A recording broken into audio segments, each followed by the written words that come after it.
You guys know Zach Childress? He spoke here a few weeks ago. He's the guy that always wears the snapback. Cool. He's my youth pastor.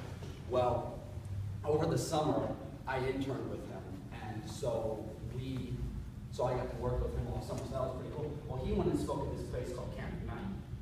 And so because I was his intern, I got to go with him, and it was in Delaware, so they bought our plane tickets, we flew up to Delaware, and it was this incredible camp. On the second day, we'd seen 50 kids except Christ, which was incredible. So while we were there, I met this one girl, and she was like this incredible girl. She was like the sweetest person ever. She wanted to open a coffee shop. She was like, wow.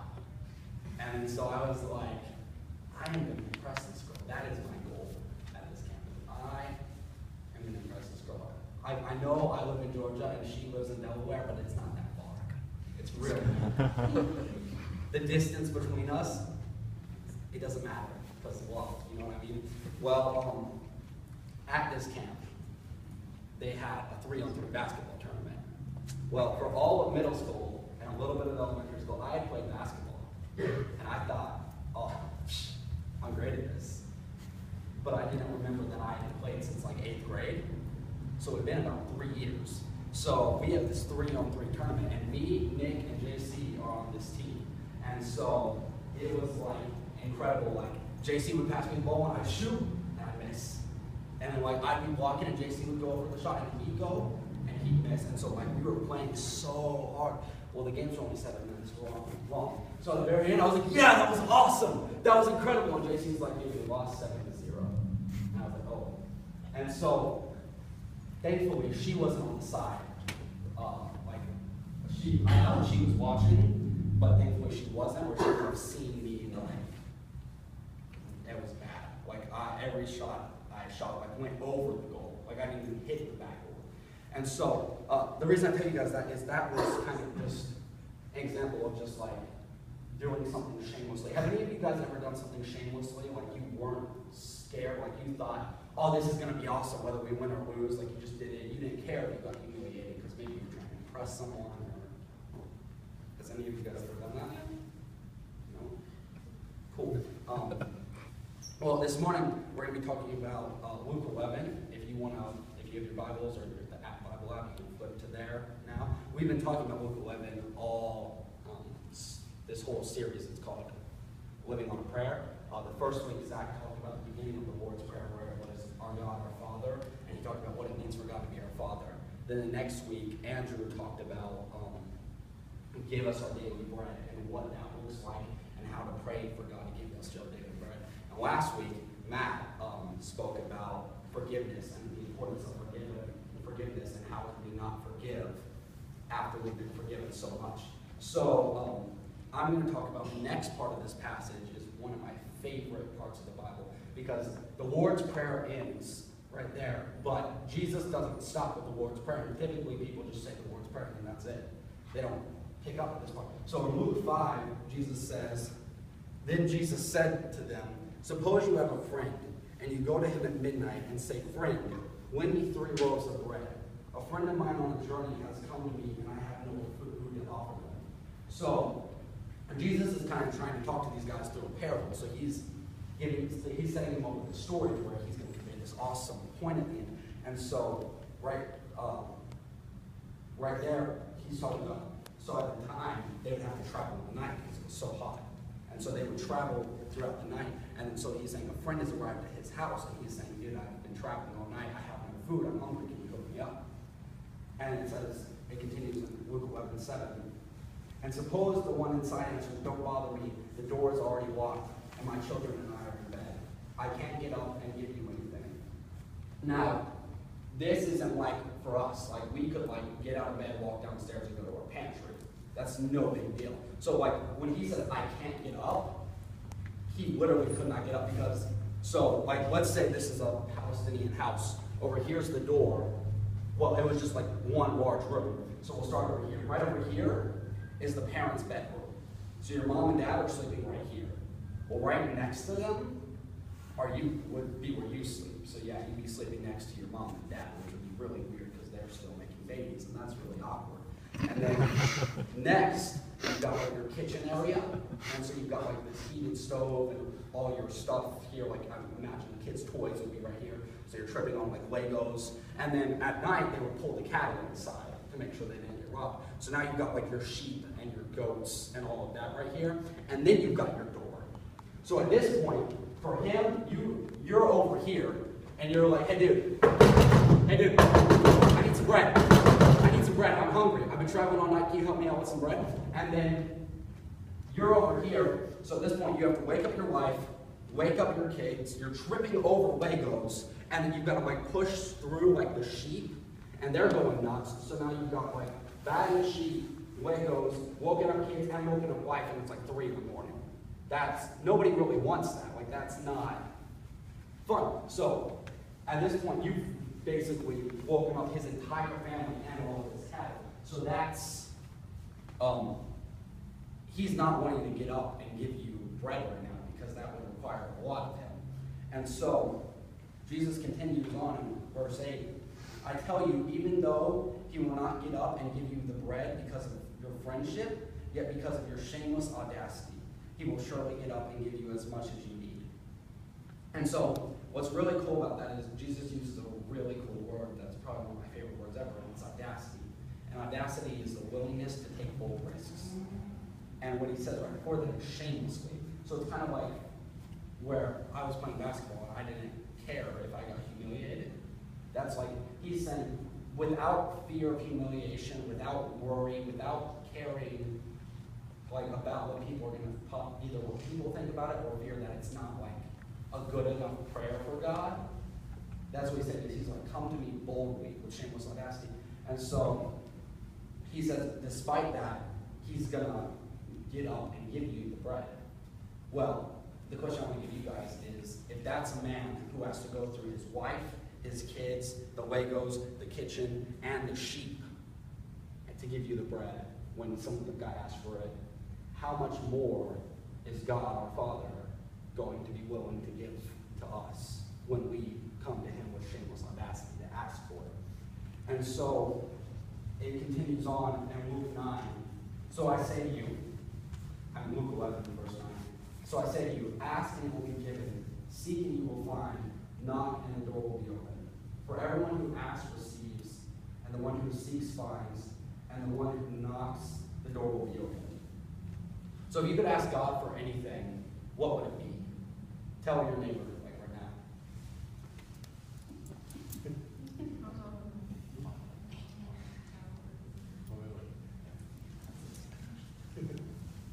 Would it be like a Lamborghini, or a girlfriend, or a boyfriend, or like thousands of dollars, or yeah.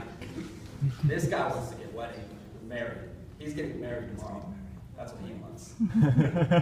But what is really cool what God's saying here is when he says, knock, and the door will be open, he wasn't necessarily talking about material things. And so often, like, you'll hear somebody be like, oh, God's going to give you a Lamborghini, or something like that. And that's not necessarily the fact. What God's going to hear is more of, like, heart problems. Like, so think about, why do you want that Lamborghini? Well, that would be a lack of joy. So what God's saying is, well, despite the lack of joy, like, I'll give you joy. I'm not going to give you a Lamborghini, but I can give you joy. Or say you want, like, a girlfriend or boyfriend because you feel lonely, or like, your heart hurts or something like that. Well, Jesus is like, God's saying, I can give you love. I can give you hope. I'm there for you whenever you need me. And so that's one of those things where he's talking about heart problems and not, like, material things. And then so one thing that I wanted to talk about today, because it was something I always had a question of, is like, what does audacious prayer look like? And so one thing that I thought was really cool was when he says, like, shamelessly, he's like, audacity is like bold prayers. So I was like, oh, so these have to be massive prayers. Like, they have to be huge. And I mean, some of the audacious prayers are massive. But it's even like, as you get into the like smaller prayers, like the other day I was praying, I was like, God, I didn't get my chemistry homework done, give me like 5 extra minutes.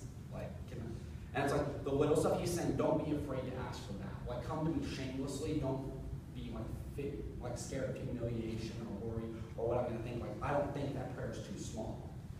So So he's saying, just come to me boldly and shamelessly, and I will bless you. That's kind of, and so I want to show you guys something. At that same camp, they had this poster on the wall. Now leave me real quick. And this was like, I stole it from them because I thought this would be awesome to share with you guys.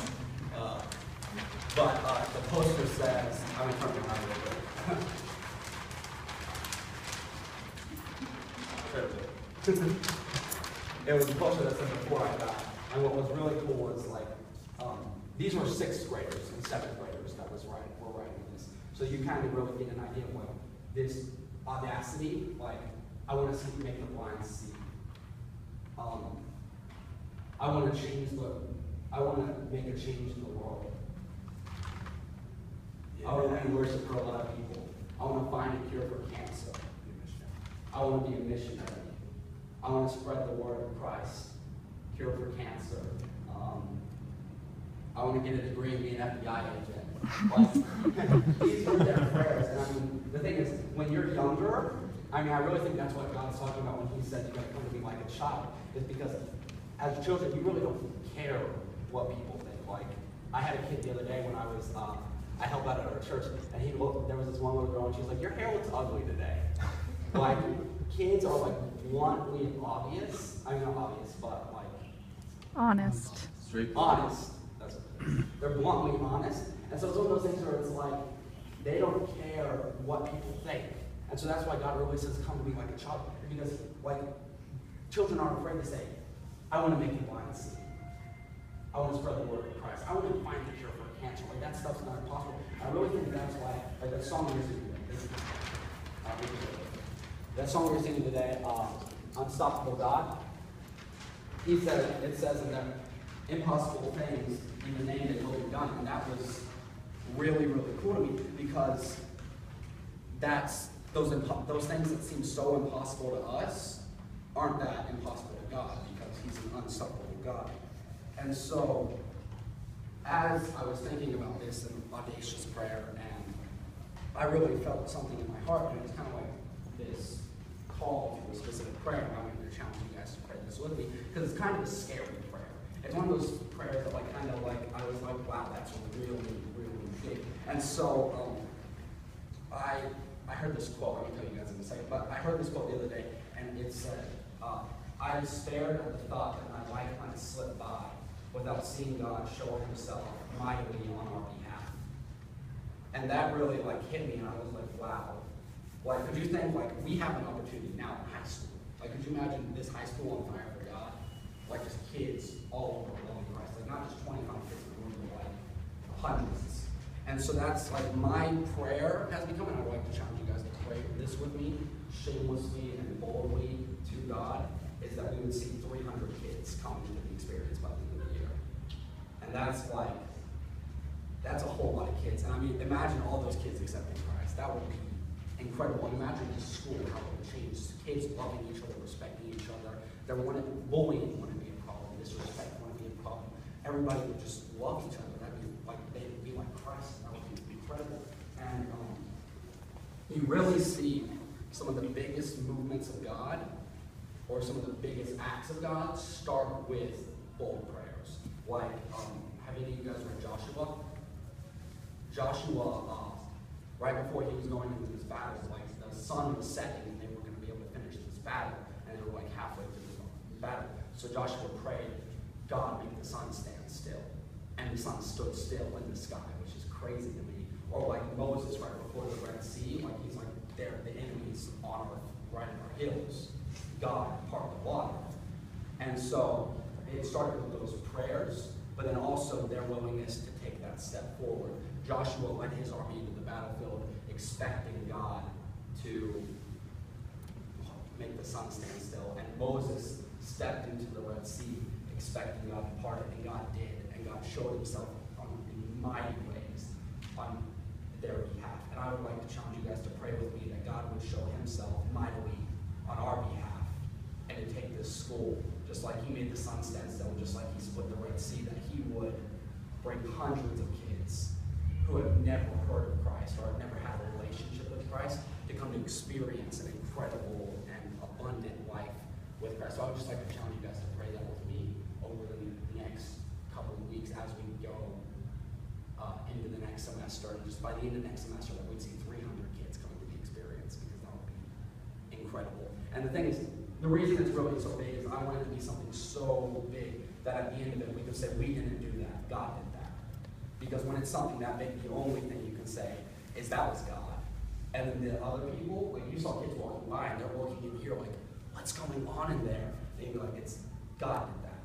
God's the reason we're here, and just to glorify him, and that's so incredible. So if you guys want to circle up, we'll pray.